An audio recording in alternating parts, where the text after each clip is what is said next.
There's a particular kind of exhaustion that doesn't come from working too hard or sleeping too little. It comes from a room full of people. I'm 79 years old. My name is Halvard. And last spring, my son Crispin sat across from me at my kitchen table with that particular expression on his face, the one that means he's been rehearsing what he's about to say. He told me he'd noticed something, that I'd stopped returning calls, that I'd declined his wife's birthday gathering, the neighborhood cookout, the reunion of people I'd worked alongside for 30 years, that I'd become, in his carefully chosen word, unreachable. He wasn't angry. That would have been easier. He was worried. And worry, when it comes from someone you love, is the hardest thing to argue against, because it masquerades as love so completely that you can't separate the two without feeling like a monster. I listened. I nodded. I told him I appreciated his concern. Then, after he drove away, I stood at my kitchen window, watching the light flatten over the ridge behind my house. And I felt something I've spent years trying to understand. Relief. Not because he'd left, but because the conversation had ended and the silence had returned. That deep, specific silence that has become in the last decade the realest thing in my life. The trouble is that nobody gave me language for this. Nobody handed me a framework. Nobody sat me down at 63 and said, "Halvard, what you're starting to feel is not a malfunction, it's a recalibration." Instead, I had decades of guilt, of wondering what was breaking down inside me, of forcing myself into rooms where I felt like a spare part dressed in a good shirt. What I've come to understand, what I want to give you, if you're sitting somewhere recognizing yourself in this, are 8 brutal, honest, scientifically grounded truths about why we pull back from people as we get older. Not because we're falling apart, but because, at some cellular level that predates language, we're finally waking up. Truth 1. Your brain begins rationing its social currency, and it does this on purpose. For most of my adult life, I assumed the desire to be around people was a fixed trait, like height. You either had it or you didn't, and I'd always believed I had it. I coached youth athletics for 14 years. I sat on 3 boards. I attended things. I showed up. I had what people called a presence. But somewhere in my late 60s, the dial started turning. Not dramatically. Nothing dramatic about it. Just a growing awareness that the return on investment had changed. That I could spend an evening at a dinner party, performing, calibrating, orbiting other people's stories, and come home feeling subtracted rather than added to. Here's what the research tells us, and I'm paraphrasing decades of longitudinal psychology. As we age, a specific cognitive shift occurs in how we assign value to social interaction. When we're younger, we cast wide nets. We collect connections the way some people collect stamps. Volume matters, breadth matters, because the future is long and uncertain, and you never know which relationship might become essential. The brain in its 30s and 40s is fundamentally optimistic about social ROI. But older brains operate differently. The calculus changes. Time stops feeling infinite, which sounds morbid, but is actually clarifying in a way nothing else is. When you understand viscerally, not intellectually but viscerally, that your remaining hours are a finite and diminishing resource, you stop being willing to spend them on interactions that yield nothing. This isn't cynicism. This isn't misanthropy. It's your brain being finally, ruthlessly honest about what nourishes it and what depletes it. I used to feel ashamed of this. Now I recognize it as the most sophisticated decision-making my mind has ever done. Truth 2. The performance cost of socializing becomes physically unsustainable. There's a tax on human interaction that nobody mentions when you're young, because when you're young, you can absorb it without noticing. It's the tax of performing, of managing your expressions, of modulating your voice to signal warmth you may or may not feel, of asking follow-up questions about topics that leave you cold, of laughing at the right moments, of remembering who said what to whom and why it mattered. Psychologists have a term for this invisible labor. It's the maintenance cost of social life. The continuous, low-grade work of presenting a version of yourself that keeps other people comfortable. I had a neighbor, Isolde, brilliant woman, used to host these sprawling Sunday gatherings at her place on the hill. 40, 50 people sometimes. She loved it, thrived on it. After those afternoons, she'd glow for days like she'd been recharged. I'd leave feeling like I'd run a half marathon in dress shoes. Same event, opposite outcomes. And for years, I thought this difference said something unflattering about me, that I was somehow deficient in the social vitamin everyone else seemed to have in abundance. What I understand now is that the performance cost of social interaction is not distributed equally across personality types or across life stages.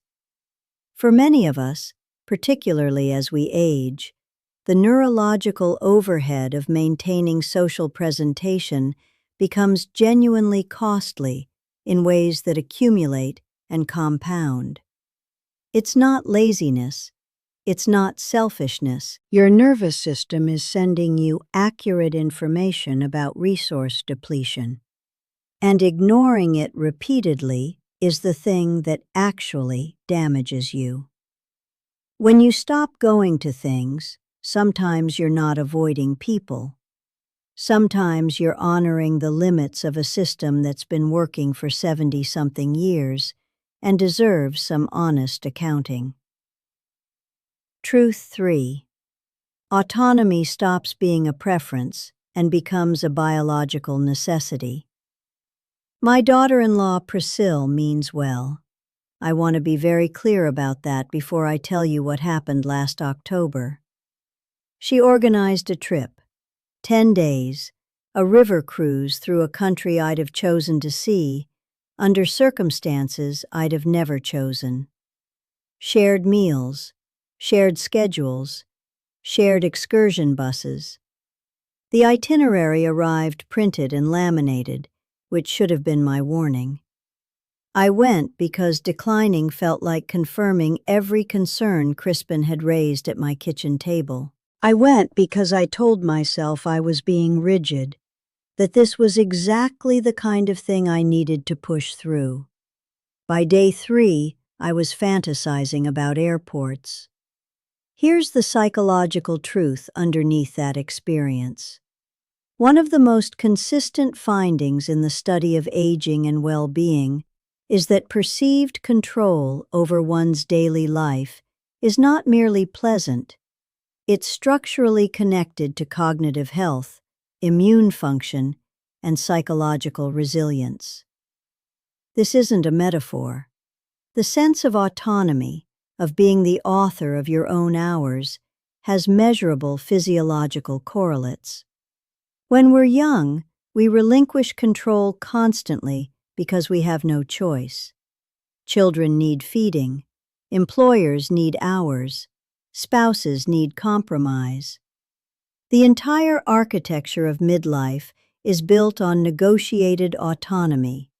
You give up large portions of self-determination in exchange for love, livelihood, and belonging. But when those structures gradually dissolve, when the children are grown and the career is done, and the calendar belongs finally and entirely to you, something that was suppressed for decades begins asserting itself with a force that surprises everyone, including you. It's not that you've become difficult, it's that you've become honest. And a self that spent 50 years making room for everyone else now needs, at a depth that isn't negotiable, to take up its own space. Truth 4. You stop needing external mirrors to know who you are. This one took me the longest to understand, and I think it's because it runs against everything we're taught about human nature. We're told we're social creatures, that we need community, reflection, the validation of others, that isolation corrodes the self. And there's truth in this. I'm not arguing otherwise. But there's another kind of truth that arrives later, quieter, and it says, at some point, the self becomes coherent enough that it no longer requires constant external confirmation. When I was 42, I needed people to tell me I was good at things. Needed the handshake, the recognition, the invitation. My sense of who I was existed in a kind of dynamic equilibrium with other people's perception of me. Take away the social feedback loop, and the signal degraded. I don't experience that anymore. This isn't arrogance. It's closer to the way a building stops needing scaffolding once the structure is complete. The scaffolding was never the building. It was just necessary while the building was finding its form. When you've lived long enough, when you've made enough choices and survived enough consequences, and learned enough about the specific shape of your own character, you stop needing the social architecture that once held you upright. You carry your own weight, and the relief of that, the sheer structural relief of not needing approval to feel real, is one of the quiet gifts of age that no one tells you to expect. The withdrawal from social life isn't always loneliness wearing a disguise. Sometimes it's self-sufficiency arriving, finally, in its fullest form. Truth 5. Loss rewires the risk calculus of connection in ways we rarely admit. I have lost 11 people who mattered to me. Not acquaintances, not colleagues. People who knew which chair I preferred, and how I took my coffee, and what made me laugh in the specific, unrepeatable way that laughter sometimes has. 11. My wife Dagny, my brother Emmerich. Friends whose names I won't list here because grief has a weight that multiplies when you say the names out loud. Here's the thing nobody talks about at funerals, or in grief counseling, or in the well-meaning literature about loss. Every significant death subtly revises your relationship with future connection. Not consciously, not as a decision you make with your thinking mind, but somewhere below the level of deliberate thought, the ledger changes. New connection means new exposure. New exposure means new potential loss. And after enough loss, after enough standing at gravesides, after enough of the specific silence that fills the rooms where people used to be, some part of you begins to hedge. Not because you don't value connection, but because you've paid the full price of it repeatedly, and the actuarial math of opening yourself again feels at a visceral level, untenable. Psychologists describe this as a form of self-protective social withdrawal, distinct from depression, distinct from pathological isolation. It's the psyche doing what psyches do, updating its behavior based on accumulated evidence. When an older person seems unwilling to invest in new friendships, the easy interpretation is coldness or depression or decline. The accurate interpretation is often something more like wisdom under duress, a heart that has loved enough to understand the cost and is choosing, with full clarity, how much more it can spend. That's not giving up on people. That's respecting the weight of what it means to love them. Truth 6. Overstimulation isn't weakness, it's neurological reality. Last winter, Crispin brought his whole family for the holidays. His wife, his 3 children, the children's noise and velocity, and absolute confidence that every surface in my house was available for their use. I love them. I want to say that clearly. I love all 4 of them in a way that is not complicated or ambivalent. By the second day, I was eating breakfast at 5 in the morning just to have an hour of silence before the house woke up. The neuroscience here is unambiguous, and when I finally read it, it explained so much of the last 15 years of my life. The aging brain processes sensory input differently. The mechanisms that filter and prioritize simultaneous stimuli, multiple conversations, background music, movement, the visual noise of a busy room, become less efficient over time. What this means practically is that environments that were once merely stimulating become genuinely taxing. The processing load increases while the processing capacity diminishes. This isn't a character flaw. It's a hardware update running on older infrastructure. I used to love restaurants, loud ones specifically. The kind where the noise itself felt like a form of energy, where you had to lean close to be heard, and the whole room seemed charged with something. Now the same restaurants feel like an assault I'm choosing to walk into. The enjoyment has been replaced by the labor of managing overstimulation. When older people start avoiding gatherings, crowded venues, large family events, it reads as antisocial. It is actually often the opposite. A precise, self-aware response to a changed neurological reality. The person isn't rejecting connection. They're managing a system that honest experience has taught them to understand. Learning to read those signals accurately and to honor them without guilt is not withdrawal. It's the most sophisticated form of self-knowledge available to us. Truth 7. Shallow conversation becomes physically unpleasant. There is a specific kind of social encounter that has become, in the last decade, genuinely painful for me in a way I can only describe as allergic.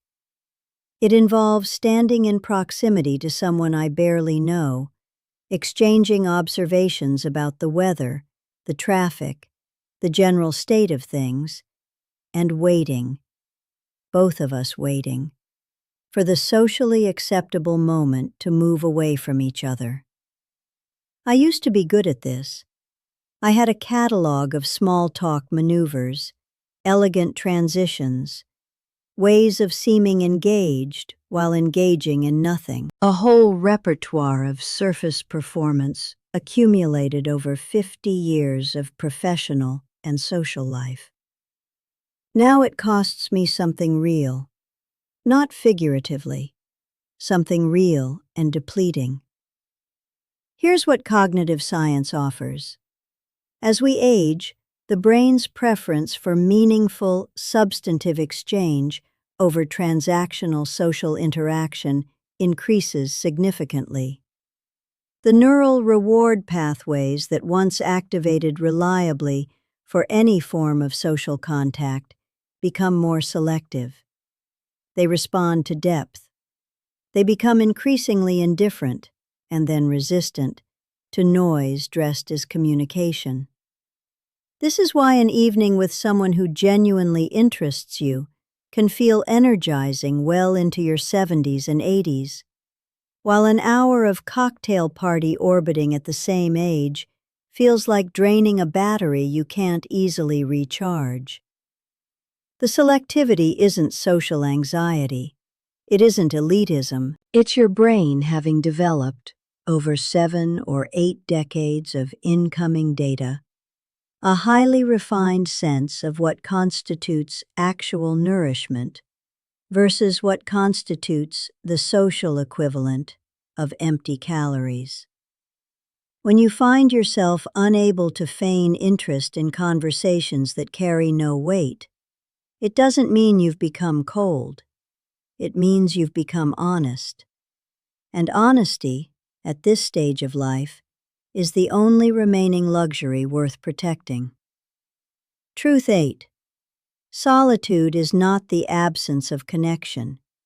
It is a specific and superior form of it. Here is the thing I wish someone had told me at 50. I would have saved myself a decade of guilt and approximately 400 social engagements I attended purely out of fear of what declining them would mean about me. Solitude is not a symptom. There is a failure of imagination built into the way our culture discusses aloneness. We treat it as a deficit state, the absence of something that should be there, a problem to be solved, a wound to be treated, a gap to be filled. When someone lives alone, sees few people, prefers silence, we read this as evidence of something gone wrong. But this framing misses a fundamental distinction that philosophy has known about for centuries, and that psychology is only recently measuring with the precision it deserves. Loneliness is the pain of unwanted isolation. It's wanting connection and being denied it. It is genuinely harmful. The research on its health impacts is unambiguous. Solitude is something else entirely. It is chosen aloneness, and it is not merely neutral. For many people, particularly those who have processed enough of life to have developed an interior world worth inhabiting, solitude is actively generative. It's where clarity lives, where the thoughts you've been too busy to finish can finally complete themselves, where the self, freed from the constant negotiation of other people's presence, discovers what it actually thinks, feels, wants. I spend most of my mornings now alone in the room at the back of the house, the one with windows on 3 sides. I read. I think. I watch the light move across the field in the particular way it does in October, which is different from the way it moves in March, and I find this endlessly interesting in a way I couldn't have explained to my 40-year-old self, who would have called it a waste of a morning. It isn't a waste. It is the fullest use of a morning available to me. I see Crispin and his family when I want to see them, and because I want to, the wanting is real, and the time is real, and I am genuinely present rather than performing presence while internally counting minutes. I have 2 people in my life whose company actively replenishes me. A woman named Oswin, who has been my friend for 31 years and understands without needing it explained why I sometimes don't answer the phone. And a former student of mine, now in his 40s, named Rafferty, who comes to sit in that back room occasionally and talks about books with the same specific intensity I used to think only I felt. Two people. That's the whole of my intimate social world. And it is not impoverished. It is precise. It is curated by 60 years of experience with what human connection actually costs and what it's actually worth. If you're reading this and you recognize yourself in it, if you've been standing in your own kitchen wondering what's wrong with you, why invitations feel like burdens, why you'd rather spend an evening with your own thoughts than with people who once mattered to you, I want to offer you something that nobody offered me until I found it in fragments across psychology journals and philosophy and the accumulated evidence of my own life. Nothing is wrong with you. This pulling away, this selectivity, this preference for depth over density and silence over noise, it isn't decline.